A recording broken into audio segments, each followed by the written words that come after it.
nome Estado Islâmico passou a aparecer com frequência nos noticiários de todo o mundo após o grupo iniciar uma ofensiva no Iraque e tomar cidades importantes no norte do país. Em setembro do ano passado, o grupo divulgou 2 vídeos com a execução de jornalistas americanos e é considerado uma das maiores ameaças da atualidade. E para entender mais sobre esse assunto que recebemos aqui no estúdio, Bruno Lima Rocha, professor do curso de Relações Internacionais aqui da Unicinos. Seja bem-vindo à Conexão, tudo bem? Oi, tudo bem? Olá, professor, seja bem-vindo. Obrigado. Bom, a gente começa essa conversa justamente querendo entender como é que surgiu então o Estado Islâmico.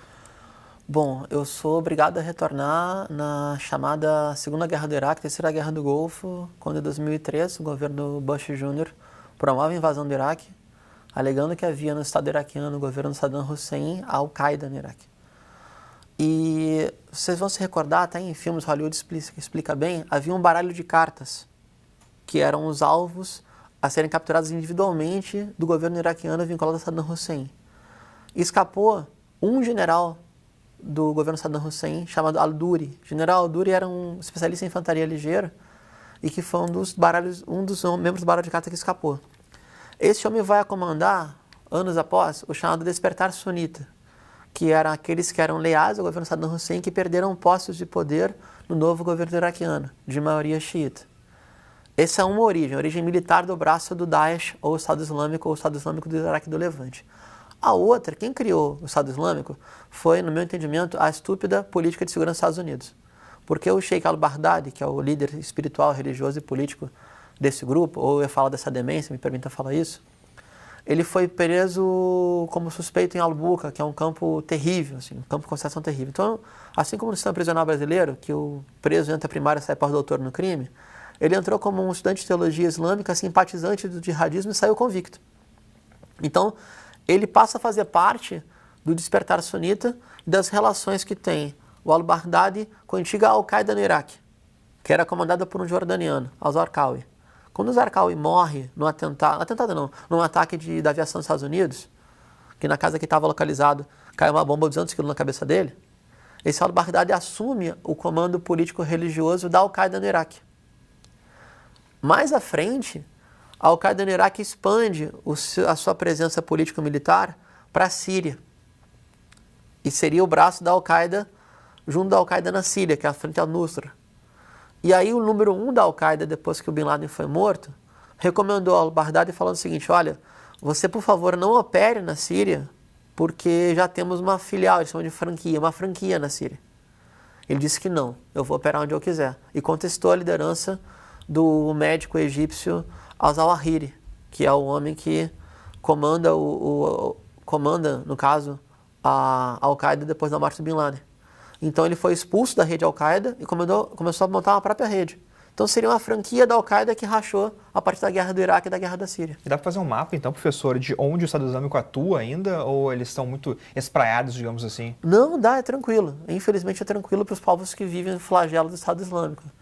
Ele atua nessa área contínua de terra entre uma área desértica, né, que seria o centro e o norte da Síria, a fronteira viva com o Iraque, na fronteira do Kurdistão iraquiano, ou do governo regional curdo no Iraque, ele ataca a esquerda curda no norte da Síria e opera um pouco na fronteira com a Jordânia.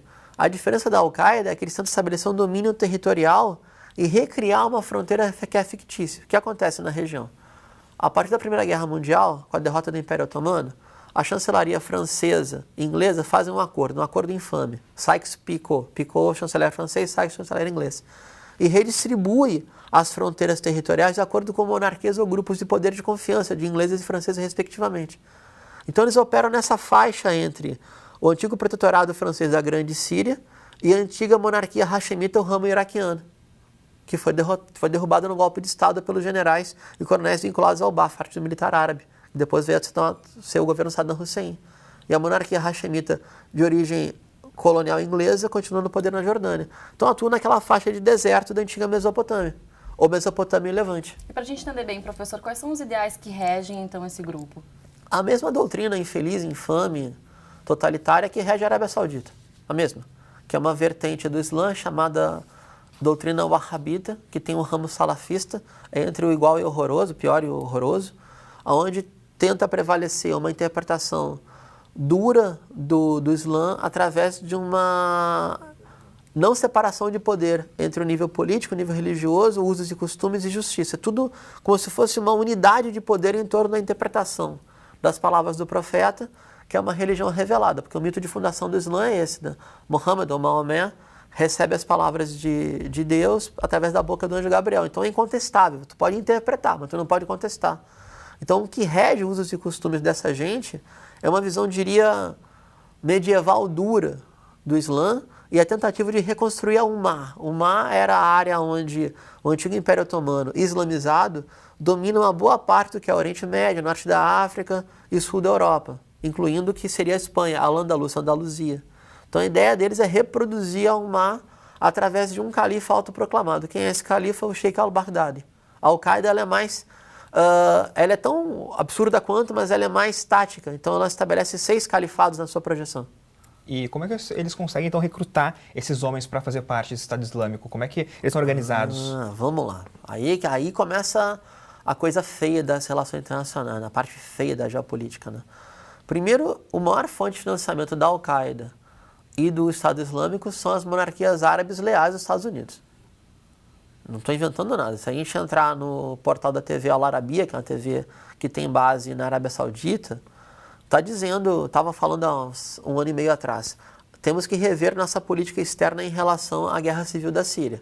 Porque entre Catar e Arábia Saudita foi destinado 1 bilhão e 400 milhões de dólares para financiar os grupos de oposição, aspas, à Revolução Síria. Que não tem revolução nenhuma. A única revolução que tem hoje no Oriente Médio é a Revolução de Rojava da esquerda curda, que é criar uma nova relação social onde, por exemplo, as mulheres não são subordinadas.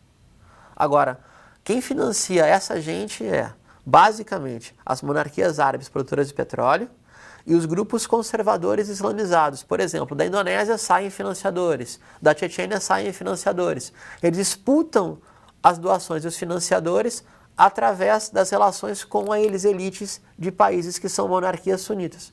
Catar, Bahrein, Omã, Arábia Saudita, cujo rei Abdullah, que é muito responsável por isso, foi saudado solenemente pelo Estado Islâmico. Esse rei morreu essa madrugada e o ISIS, ou o Daesh, o Estado Islâmico, falou: olha, que pena que foi embora o rei saudita, que era um homem ponderado, que era o governador da Meca e Medina, que podia regular as relações sunitas bem. Bom, nós comentamos no início da entrevista que o grupo vem chamando a atenção ultimamente, aparecendo nos noticiários, principalmente a partir do ano passado, professor, mas ele existe há muito mais tempo, como o senhor comentou. Por que agora ele tem ganhado tanto destaque? Ele está com mais força, muito mais do que antes?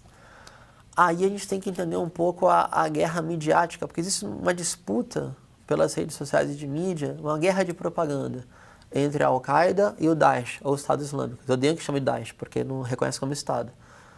E o Estado Islâmico, ele vem conseguindo ganhar da Al-Qaeda na guerra de impressionismo midiático, eu poderia dizer isso, certo? Está conseguindo recrutar de forma mais fácil e menos criteriosa, porque eles têm tropas ostensivas aos islamizados, ou os filhos e netos e bisnetos de imigrantes de países de origem árabe e ou islâmica da Europa, através de um corredor de passagem, que aí entra a República da Turquia, que até o ataque ao Charlie Hebdo tinha um corredor de passagem que permitia que qualquer pessoa com passaporte comunitário europeu entrasse na Turquia e fosse ser recrutada pelo Estado Islâmico, que faz fronteira com a Síria, porque a Turquia facilitava o Estado Islâmico. A outra condição de favorecimento é que algumas monarquias árabes preferiam, por exemplo, Catar preferia dar um pouco de recurso para o Estado Islâmico para gerar rivalidade com a Al-Qaeda. Então são operações de inteligência que são inconfessáveis. Aí a gente vai entrar numa seara que, para entender, eu vou ter que explicar para vocês desde a guerra do Afeganistão com a invasão soviética em 79, onde a Al-Qaeda, ou o antigo Talibã, é uma criação da inteligência estadunidense junto com a inteligência paquistanesa e a Irmandade Muçulmana. Daí que vem o Sheikh Osama Bin Laden, que era um homem de operação financeira e de ligação a época da Guerra Fria contra a rede soviética. Mas o Estado Islâmico, eles conseguem ser muito espalhafatosos, eu diria pouco prudentes até na sua propaganda. Professor Bruno, o Estado Islâmico sempre teve problemas com os Estados Unidos, mas o que gerou essa situação? Bom, a gente também tem que ponderar, né? O limite do conflito dos Estados Unidos é uma relação, eu diria, no mínimo, complicada e cínica, para explicar bem. O Daesh, o Estado Islâmico, eles são racha da Al-Qaeda, ponto. Então, qual é o grande problema da Al-Qaeda e os Estados Unidos? Já na origem, foi na Segunda Guerra do Golfo, Primeira Guerra do Iraque, quando as tropas dos Estados Unidos se plantaram em território muçulmano, estabeleceram 10 mil, na época era só homens, né? Hoje Então, na Força de Combate Homens e Mulheres, 10 mil homens em armas na Península Arábica, para garantir o governo saudita e para ocupar o que seria um território sagrado. E isso atiçou o ódio anti-ocidental e o início de guerras contra povos islamizados, como, por exemplo, a própria guerra do Iraque. Certo? Então, é uma relação de conflito não digo nem de interesse, conflito de projeção civilizacional. Essa que é a inimizade. Mas a gente tem que entender que os Estados Unidos, eles têm como aliados principais na região 2 países que são pró-ocidentais, Turquia e Israel, e monarquias árabes absolutistas, que compartilham da mesma crença e doutrina da Al-Qaeda e do Estado Islâmico. Então, por exemplo, estava comentando no intervalo, execução pública. Execução pública na Arábia Saudita todo dia, passa na televisão. Então, essa moral conservadora sunita da seita wahhabita, ela é religião de Estado em algumas monarquias árabes. Então, por isso que é um combate meia boca, eu diria. É um combate a meio termo. Assim como eles promovem a chamada guerra ao terror, e promovem mesmo, e fazem ações ilegais, como, por exemplo, sequestrar um suspeito na Itália, o cara some 3 semanas e aparece em Guantánamo preso incomunicável, sem processo, sem nada, eles também não promovem o combate ao Daesh como deveriam promover. Por quê? Pelos interesses dos agentes regionais que não permitem, como, por exemplo, a Turquia, que não permite que seja bombardeada posições perto de sua fronteira. Certo. E bom, e por que o grupo, então, ele organiza esses ataques terroristas, então, para chamar atenção, na verdade, também? É porque a gente tem que entender a tática que essa gente usa.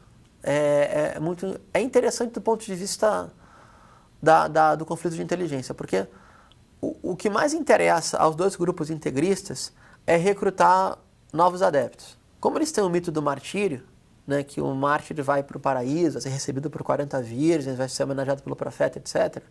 Então, quanto mais mártires serão gerados. Esse é um dado. O outro é incentivar aquilo que eles chamam de lobos solitários. Como, por exemplo, aqueles 2 jovens que eram chechenos étnicos vindos da Daguestão que fizeram aquela atentado na maratona de Boston. Correto? Eles não foram orientados por nenhuma célula, eles fizeram por conta própria, porque pela internet circula cada barbaridade que a gente não vai acreditar. Na revista da Al-Qaeda, na revista do Estado Islâmico, ensina como fazer bomba caseira, por exemplo. Então eles querem incentivar que esses jovens vejam nesse Islã duro, medieval, diria, esse Islã estúpido, que não é Islã coisa nenhuma, essa estupidez dita islâmica, é uma forma de projeção social, de existência na Terra, quase que uma dimensão espiritual de uma luta muito material concreta. E ao mesmo tempo estabelece uma nova ordem social onde eles governam, uma ordem de tipo medieval. Esse que é o grande problema. Só que a Al-Qaeda é um pouquinho menos descriteriosa. O Daesh não. O Daesh seria quase que a baixaria da Al-Qaeda, se é possível ser mais baixo que a Al-Qaeda faz. Quais as principais características desses ataques, professor? 1, eles têm de ser públicos. 2, é importante que eles tenham como alvos aqueles ou aquelas instituições ou indivíduos que ofendam uma espécie de moral conservadora da visão do Islã, por isso Charlie Hebdo é islamofóbico, então vamos dar atentado contra o jornal, ou então que ataquem símbolos da estabilidade do Ocidente, ou então que ataquem pessoas que serviram como soldados ou combatentes do Ocidente, há que criticar também, em conflitos de tipo coloniais. Então, por exemplo, a França não é inocente nessa história. A França, infelizmente, a Revolução Francesa é uma potência colonial e imperial, que manda a legião estrangeira para o Mali, que defende reserva de petróleo na África, que tem uma posição terrível. Por que ninguém fala nada da Nigéria? Que a Nigéria, que é o Boko Haram, que é um racha da Al-Qaeda na região, mata já 3 mil pessoas.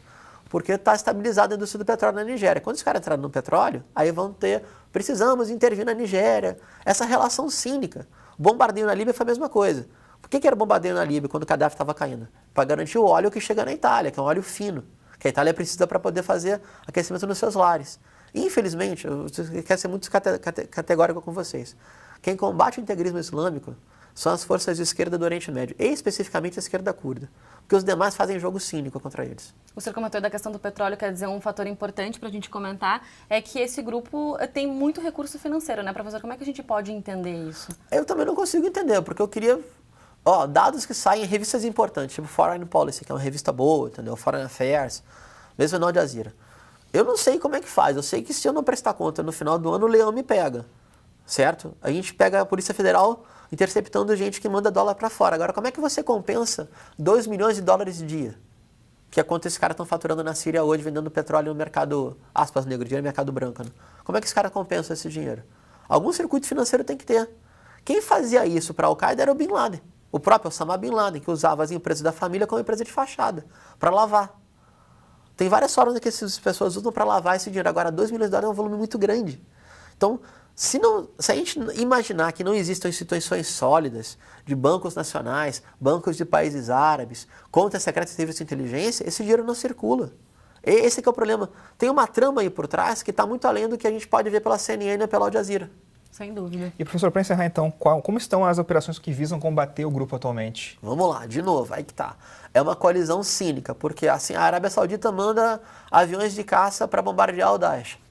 Mas o Departamento do Tesouro publica no seu site que localiza 15 grandes financiadores do Daesh, incluindo gente do Catar, da Arábia Saudita, do Omã e da Indonésia, que são aliados americanos.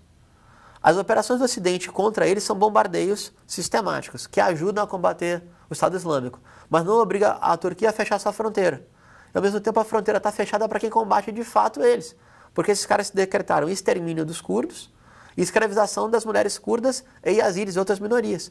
Quem está combatendo eles são os grupos minoritários do Iraque e da Síria, com maioria curda, literalmente combatendo todo dia. Por que a gente ficou atento ao Estado Islâmico agora? Porque eles cercaram Kobani. Kobani é a terceira cidade mais importante do Kurdistão, que fica na Síria, e que era um lugar que estava pacificado, com ordem social, democracia plena, que as mulheres podem andar como quiserem, que pode ter casamento interreligioso, que tem igualdade socioeconômica. Então eles decretaram não, isso não pode existir. Esse modelo de sociedade a gente é contra, é pior que o Ocidente. Então vamos decretar o extermínio dos homens e escravizar as mulheres.